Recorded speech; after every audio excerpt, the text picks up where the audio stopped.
Number one, non-reciprocal energy. You hear a lot of women in the dating market saying when the right man comes along, you will not have to try. And although it's true that you won't have to try too hard, there's a difference between not trying too hard and not trying at all. You don't have to be thirsty. You don't have to come off desperate, but no man wants to be pursuing a woman that they feel is not giving them the same kind of energy in return.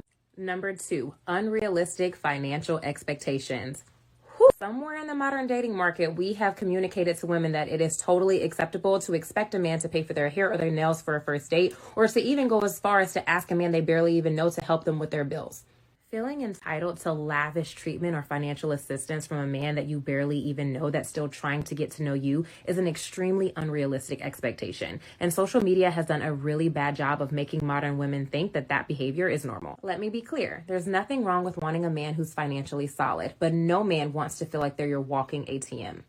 Number three, immaturity and uncontrolled emotions. Immaturity, uncontrolled emotions, acting crazy, all of that has been rebranded recently as being toxic. And there are a lot of social media channels out there that actually glamorize being toxic and encourage women to engage in this kind of behavior. When good men get a sense of that behavior, you lashing out, blocking their number, cursing them out, they either just stop taking you seriously from that point forward, or they don't tolerate it altogether, because you're coming across to him more so like a child who's throwing a temper tantrum than you are a woman who wants to be taken seriously as an adult.